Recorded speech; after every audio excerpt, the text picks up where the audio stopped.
Om Sri Sai Ram. Dhyana Vahini Chapter 4. Promote the welfare of all beings. The meditator Dhyani considers the realization of Atma bliss as important, but the promotion of the welfare of the world is also an equally important aim. For carrying out that aim, one must bring certain physical, verbal and mental tendencies under control.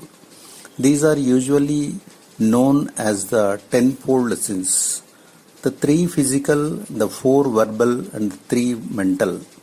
The physical tendencies are injury to life, adulterous desire and theft. The verbal sins are false alarms, cruel speech, jealous talk and lies. The mental attitudes are greedy, envy and denial of God. Achieve the tenfold sins. The person intent on following the path of meditation must take every care that these 10 enemies do not even approach. They have to be achieved completely. The person needs tendencies that will help progress and not those that drag back. One must speak and act only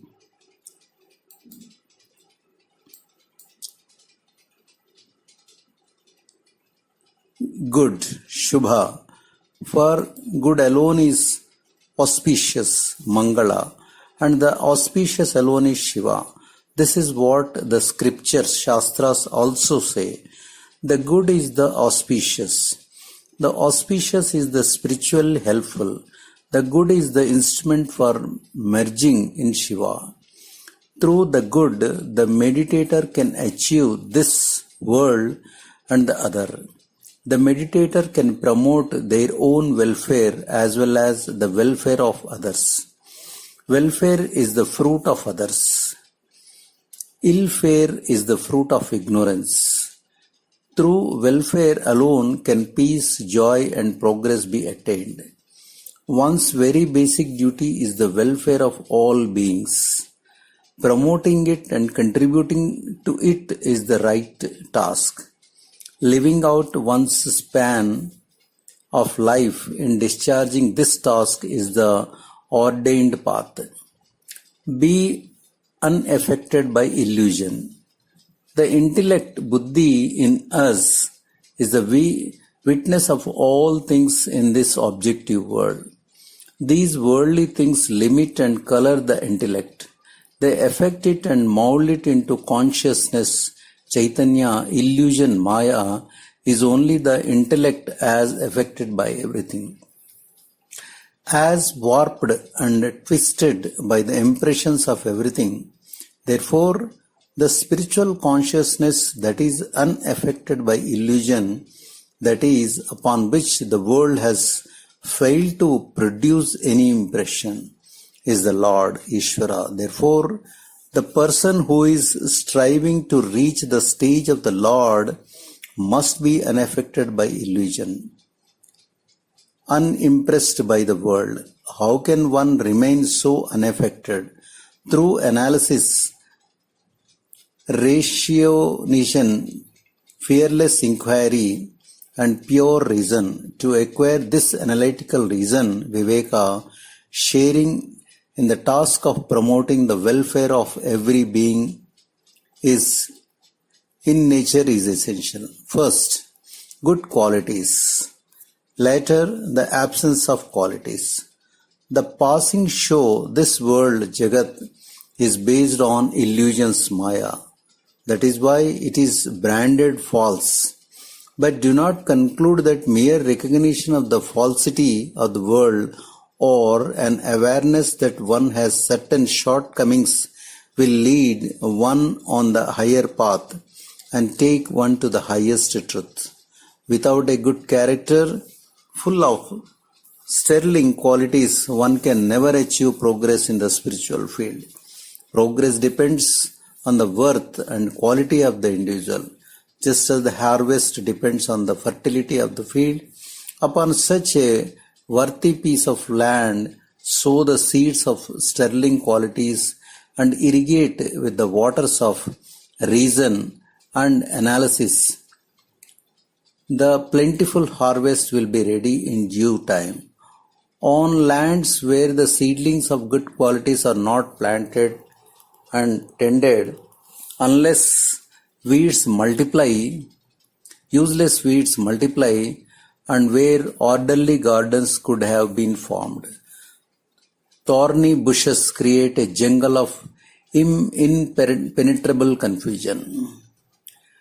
Even if a person, through perversity or blind conceit, has thus far not cultivated good qualities, the person can at least make a try or make efforts to secure them. If this is not done, the excellence of life cannot be tasted and life is a waste. Its worth is nil. The mind, the sheer force of these opposing forces, gets lost in false values and is unable to develop along the right lines. Such a mind turned away from good might cause indescribable evil. All progress won by the spiritual aspirant might be destroyed by such a mind in an unguarded moment, like a spark falling on a keg of gunpowder because of a moment's negligence. Some try to be devoid of qualities, but they achieve only living death. Their pale faces reveal only lack of gist and interest. This is the result of unreasoned haste in spiritual discipline. Though becoming qualityless is ultimately needed, there should be no hurry to reach the goal. Even though a person may have the ardor, it is very often leads to dilemmas which many solve by means of suicide. First, one must accumulate wealth of character. Many stalwart aspirants have lost their way and not regained it in spite of years of effort because they evinced no interest in earning this qualification. Others have slipped into the morass through which they were wading. You can see that the path of achieving the absence of qualities is striven with dangers. One cannot exist without activity, so one must of necessity act through good qualities. One must put down all desires and become free. The mind filled with good qualities will help in this process, for it will bear others' prosperity gladly. It will give up doing injury. It will seek opportunities to help, heal, and foster. It will not only suffer, it will also pardon. It will not incline towards the false. It will be on the alert to speak the truth. It will remain unruffled by the lust, greed, anger, and conceit. It will be free from delusion. It will always seek the welfare of the world. From such a mind will flow an uninterrupted stream of love. The placid, calm, unruffled character wins out. When this mind matures and attains fruition, it easily becomes free of all qualities, placid, calm, and pure.